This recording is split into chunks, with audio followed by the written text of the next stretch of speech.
Hey everybody, this is Mark from Circle of Dark Mother. If you like our content, please like, share, and subscribe. Today we're going to talk about Dark Gnostic Tradition, a little bit about what that is, and how it relates to Circle of the Dark Mother. So first we have to understand what Gnosis is. Gnosis is a Greek word that means experiential knowledge. It is most associated with the 2nd and 3rd century Christian heresy, but refers to any tradition that depends on experience as part of their spiritual path. And I have to say, the 2nd and 3rd century Christian heresy of Gnosticism is pretty interesting. And if you get a chance to look at the Nag Hammadi library or other Gnostic Gospels, very interesting stuff. But we're not just talking about that in this video. Gnostics, practitioners who work through Gnosis, believe that the ultimate proof of magic and spiritual movement is an experience of the spiritual world in whatever manner the Gnostic works. Many think that Gnostics only rely on gnosis or experience. This is not true. Gnostics rely on study, logic, rational thought, practice, and gnosis to work their magic and grow spiritually. The process generally follows a path of study where logic and rational thought is applied so that the practitioner can engage in practice, meditation, and ritual, which then results in gnosis, knowledge that comes from the experience. So what is Dark Gnostic Tradition? Now that we've discussed Gnosis and Gnosticism, we can discuss Dark Gnostic Tradition. Dark Gnostic Tradition is a specific form of Gnosticism, so all the tenets that define Gnosticism also apply to Dark Gnosticism. The difference lies in how the Dark Gnostics approach their path and what it encompasses. Most Gnostic traditions focus on the bright side of divinity and consciousness. Their belief is that to reach enlightenment, a practitioner must focus on the bright side of consciousness and spirituality to raise themselves forward. Dark Gnostics disagree on this point and believe that we need to work with both the bright and dark sides of consciousness to raise our awareness and make progress. So what are the tools of Dark Gnosis? One of the most important aspects of Dark Gnostic tradition is to do shadow work, looking into self and finding anything hidden that needs addressed. This does not necessarily mean purging these hidden feelings or desires, but instead finding the root of them, accessing healing so that they can be brought forward in a healthy and productive way. Meditation is a key practice. This can be done with breath and silence, with a mantra, or with guided meditation, even if guided by the practitioner themselves, and any form of meditation that works for someone. Dark Gnostic tradition also uses ritual, and in some cases, Kabbalah for magic and transformation. When Kabbalah is used by the Dark Gnostic, it is not necessarily from a Jewish perspective and may be pagan in nature. Kabbalah becomes a framework and not a religion. In either case, both the Tree of Life and the Tree of Shadows is used to obtain balance for the practitioner. So what's the difference between Dark Gnosis versus Dark Pagans? There's an excellent tradition called Dark Paganism. It has much in common with Dark Gnostic tradition. The two main differences are that most Dark Pagans do not use Kabbalah because of its association with Abrahamic religion. In Dark Gnosticism, we use Kabbalah, but not only as a framework and not necessarily associated with Judaism. Now, some may use Kabbalah from a Judaic standpoint, but like in my case, that was a starting point, but I use it in a completely non-Jewish way. The second main difference is that Dark Pagans tend to use rational thought and not include gnosis in their tradition. There are, of course, some Dark Pagans who do include gnosis, but the general tenets of Dark Paganism do not include it.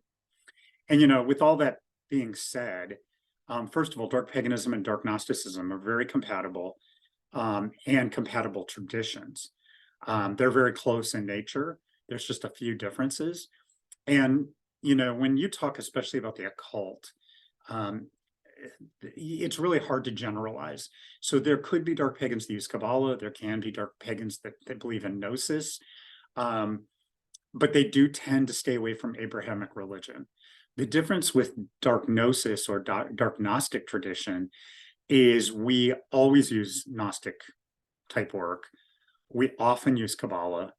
And we may use Jewish Kabbalah or other Abrahamic, like Christian Gnosticism as part of our work. But we don't necessarily. We do use paganism, We also use some of the darker aspects, and we'll talk about that in a minute.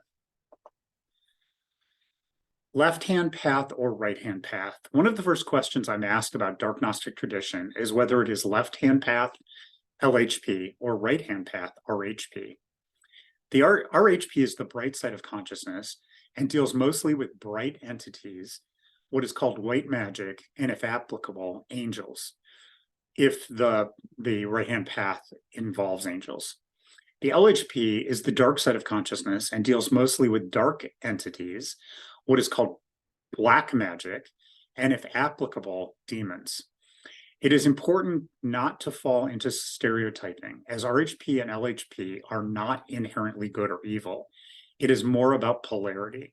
And what I mean by that is people get really dualistic that right-hand path is good and white and blah, blah, blah, and LHP or left-hand path is evil and black.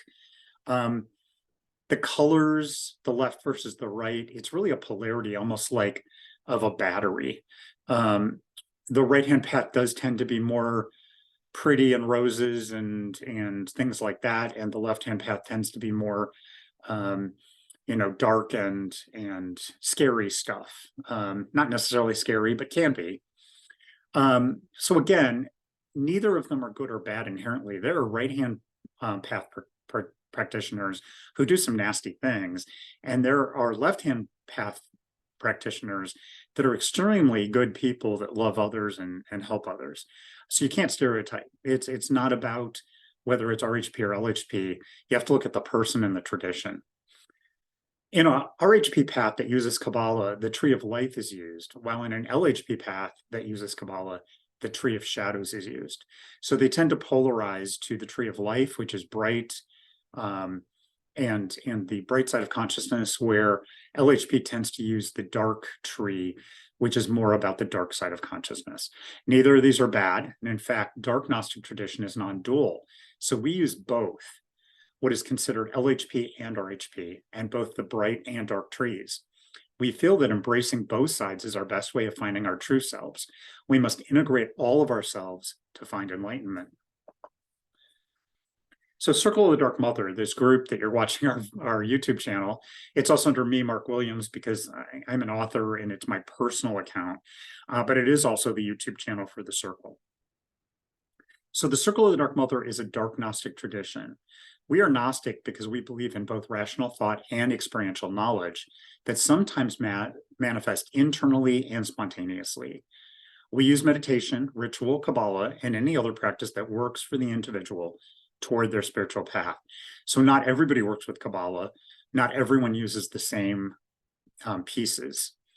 We work with both RHP and LHP, both the bright and dark tree, and with anything that works for us. We are not limited to any pagan pantheon, any religion, or any set of practices. We are anti-dogma.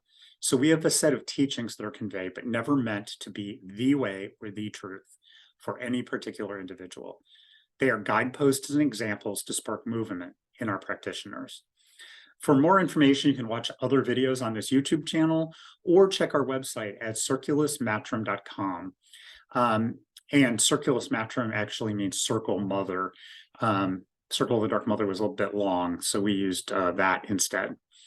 Many of us work with Dark Mother goddesses, thus the name of Circle of the Dark Mother, but individuals can work with any deities or none. It's their choice. Some people use consciousness instead of deities. Some work with spirits and not deities. And some of the people in our group work with bright deities or male deities. The people that founded this tended to work with the Dark Mother goddesses, and they are very much in line with Dark Gnostic tradition.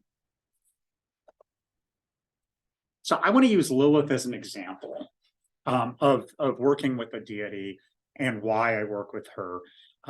Again, to be part of this group or follow Dark Gnostic tradition, you don't have to work with Lilith. This is just my example.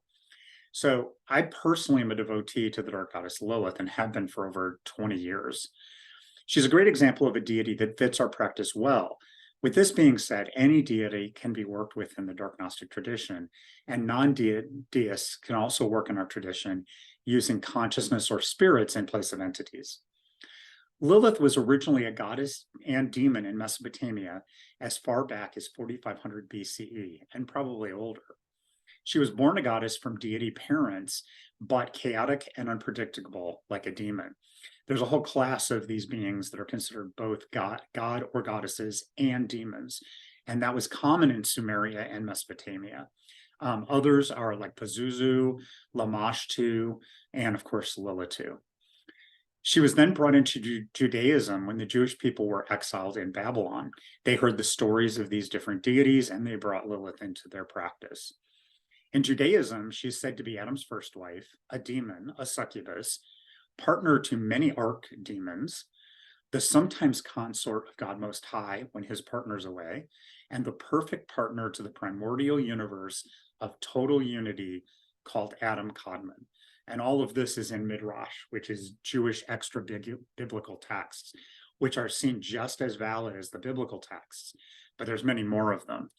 For instance, the Babylonian Midrash is, I believe, 20 volumes. With Lilith being both a goddess and a demon, a human soul, but something more, and the partner to both archdemons and deity, she is the embodiment of both the bright and the dark coexisting at once. And that's why I work with her, because I definitely work in this dark Gnostic paradigm where I work on my shadow self, I work on my bright self, I try to integrate the two, because either one of those can be too extreme in this world. Once we leave this world and go to higher universes, different story. But while we're here, we live in a play of both the beauty and the horror of the world. And that means our consciousness is the same. I never want to come across like, because we work with the dark side, that we condone anything negative to other people. That's not what this is about, or to ourselves either. But it's really about, working on all of us. And sometimes things society says is dark, like maybe somebody's sexuality or somebody's choice of certain things, music, whatever. It can be considered dark, even though that is who the person is, and it's not harming anyone. So we're not condoning hurting other humans. In fact, Lilith is, from my practice, is really the goddess of transformation and the goddess of the marginalized. She doesn't want people being put down. She wants everyone to stand up for who they are, to be recognized, and to stand up for others so they can be who they are also. So again, not harming people, not harming anything, but looking at both sides of our soul. So that was today's video. If you have any questions, you can always message me through our website. And also, there's links at the top of our YouTube channel to my author page for my books, Embracing Lilith, which is a history and a myth and some practical things about Lilith. And then my second book, Embodying Lilith, a Gnostic Kabbalah of Lilith, which is a Gnostic Kabbalah with Lilith as the center of it. So it teaches you Kabbalah. It gives you some of the Jewish information, because if you don't know that, when you look up other Kabbalah books, you won't know what's going on. But it does focus also on dark and bright aspects of Lilith. I do go into both, if you have any familiarity, the bright tree and the dark tree. And I also go into both these spheres of light and the husks of darkness. And also the spheres and the paths. So it's a little bit of everything. I am working on a third book that is going to be called Empowering Lilith, Fueling the Lilith Within. And that book is going to be really focusing on her Mesopotamian roots, and then going forward into personal magic and societal magic. But it will be from a dark Gnostic perspective. Thank you. Hope you enjoyed this. And as always, let us know if there's anything you want to hear more about. We're not focusing totally on Lilith, even though that's my focus. So a lot of the videos are Lilith, but I will include other things as I have things pop up or anyone else contributes. Thank you again. Take care. Talk to you soon.